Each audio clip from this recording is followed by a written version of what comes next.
Okay, I need coffee, lots of coffee for this segment because we are going to address the issue of sleep and I seriously got none. It's the biggest irony of my life that I'm discussing it on World Sleep Day and I've really barely slept last night. But let's start. Life these days is non-stop, it's roller coaster, right? And having decent night's sleep, not just for young moms and like me, is like chasing a unicorn. You just can't have enough of it.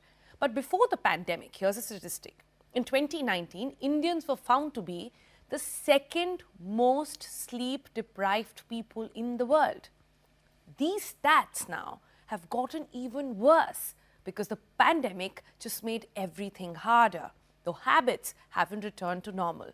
And according to the latest study, 61% of the Indians surveyed got less than 6 hours of uninterrupted sleep at night in the last 1 year.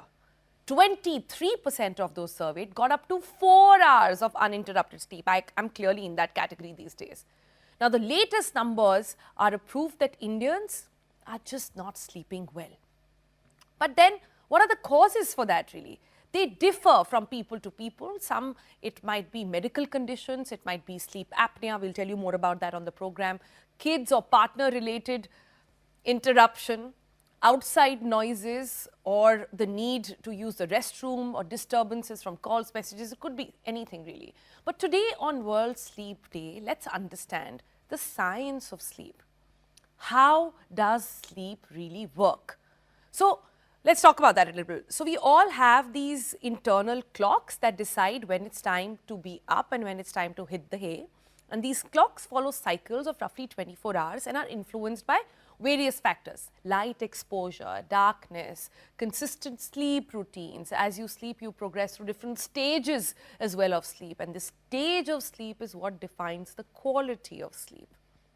So what do you really need to get what is called a healthy, good quality sleep? Just like eating right, you have to get enough sleep to be okay, and not just by getting any sleep. The crucial is getting the right kind of healthy, recuperating, good quality sleep. Good sleep impacts everything: your brain work, your mood that we all know about, overall well-being as well. In fact, the lack of good sleep can create a lot of problems like heart diseases, stroke, infections, obesity, even dementia. Why? Because sleep actually acts like a crucial repair time for everything from your blood vessels to your immune system. Sleep impacts nearly every tissue in our body. It influences growth and stress hormones, appetite, breathing, and even blood pressure.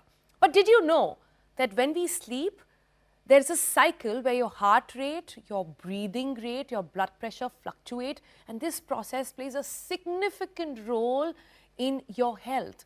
Similarly, when we sleep, our body releases hormones and helps in repair of cells, regulate energy usage, all of that. And I never knew this, but in our research we found out that sleep actually impacts your weight. So the important thing is that we prioritize good quality sleep, and it's very crucial for our overall well-being as well. But the question is, how much sleep is good enough? Now that's the critical thing, right? Sleep experts advise that adults should aim at somewhere between 7 to 9 hours of sleep every night. And according to American sleep expert body, those who consistently sleep less than 7 hours, adults that is, may face more health concerns compared to those who sleep 7 hours and more. However, sleeping more than 9 hours is also recommended sometimes, but that's for people who are, say, recovering from some illnesses or are young adults, and they are recommended to sleep for longer. If you're a child, then sleep is a mystery mostly, but what experts do tell us is that babies from 4 months to 1 year should sleep 12 to 16 hours per day, whereas teens should sleep somewhere between 13 to 18 hours per day. And as you grow older, you can sleep about 8 to 10 hours as well. So that's a lot of data for you to process. But of course, I'm sure you have questions. I have lots of questions. ये सब तो ठीक है, but इसका solution क्या है? So for that solution, we have Dr. Salil Bendre with us here in the studio. Good morning, doctor. Good morning. So he is the director for Pulmonology and Sleep Apnea at the Nanavati Max Super Speciality Hospital. He deals with sleep medicine and of course is the expert. And it's time now to understand a few things from him. The first thing I want to understand, doctor, is, and a lot of people don't know about this, is the difference between good quality sleep and bad quality sleep, where you feel like you've been on the bed for so long, you locked in your 8 hours, but it didn't do anything for your body. So can you take us through what is the difference? How do you tell the difference? Yeah. So first of all, good morning, and I hope everyone had a refreshing sleep. You gave fantastic statistics. I should also tell you that in that entire day of 24 hours, the most neglected part is the sleep. Because we are all busy working and so on and so forth, and sleep is something. You plan your day, but you don't plan your sleep. But don't plan your sleep, Yeah. and we feel that sleep is okay. I can sleep for 5 hours. I have got this deadline to meet, and I need to wake up and do on it. So we don't pay attention to what is called as the quality of sleep, and that's what's the theme for World Sleep Day: the global equality, or we call about the quality for health, sleep health. So sleep is divided into different parts, and that is all controlled by our hormones. That is the sleep center, and the sleep center decides the quality of sleep. Our breathing, for that matter, is also controlled during sleep. So sometimes if our quality of sleep is not good, our breathing slows down, our heart slows down to such a level that sometimes there's a missed beat. Yeah, but we'll get into that. But can I request my producers to put up a graphic which actually talks about different stages of sleep, which is what people should be aware of and aim at, because I don't think people understand what good quality sleep is. They don't know iska matlab kya hai, like how do you know you've had good quality sleep? Correct. Yeah. So we'll come to this graphic where we talk of, so once the lights are off, then say 20-30 minutes later you fall asleep, and the sleep goes into 2 cycles. One part is called as the non-REM sleep, and second is the REM sleep. So there are 2 parts. REM for our viewers means This is rapid eye movement. Rapid eye movement sleep. Which is basically when you're sleeping, your eyes are shut and your eyes are moving.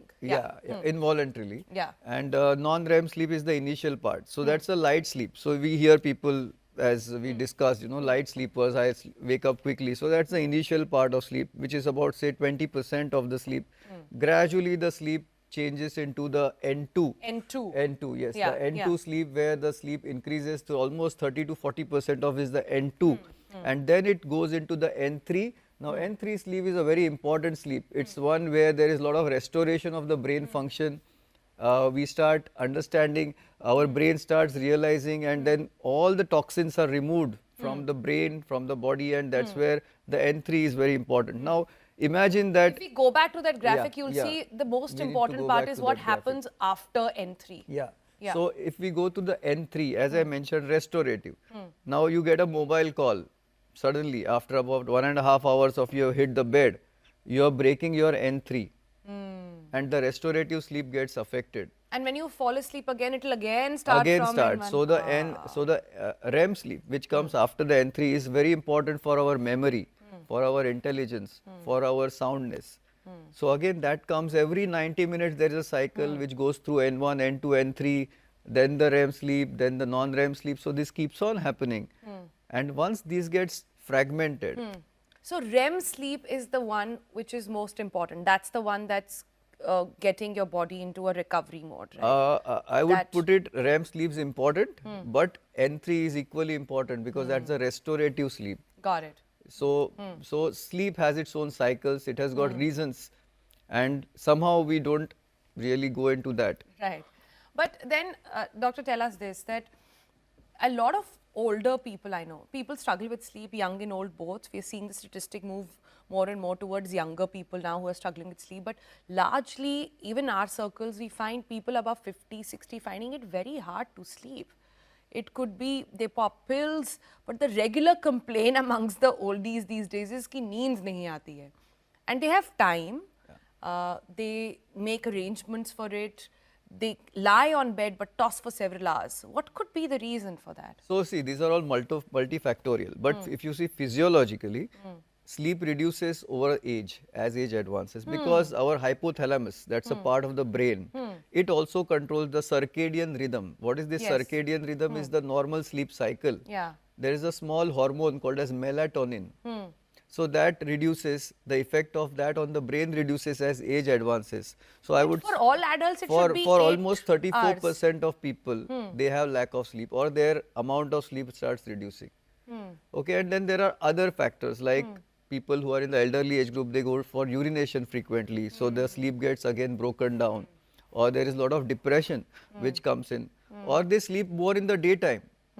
So that doesn't allow their sleep cycle to happen properly in the night time. So that has to be also avoided. But does sleep, do you need lesser sleep when you grow old? Yeah, it is. It is so that as we age, the duration of sleep definitely reduces, but up to 5 to 6 hours, not like 2 hours or 3 hours. It Oh. reduces, So 5 to say 6. generally No, so tell me this. So if somebody is about 50 to 60 years of age, how much sleep do they need? So see, up to 60 years of age, definitely 6 hours sleep is required. But by age, it happens that the sleep cycle reduces because of the melatonin and the hypothalamus circadian. And that's normal? That's normal physiological in almost 30-40% of the elderly age group above the age of 60. Okay, but here we are not talking of duration. Remember, again we go back talk to about talking of quality. the quantity and how many hours. Yeah. We are coming back to lot of facts that the quality and quality. But coming back to quality, Doc, now there are certain situations that one can't help. Yeah. Okay, I have like last night I slept at 2 a.m. because my daughter refused to sleep and she's just 10 months. And I had to, again, my alarm went up at 4:30. I'm not looking at guys because I have a very great team and they do great makeup. But I had a terrible time. So what do people like this do when you can't control this?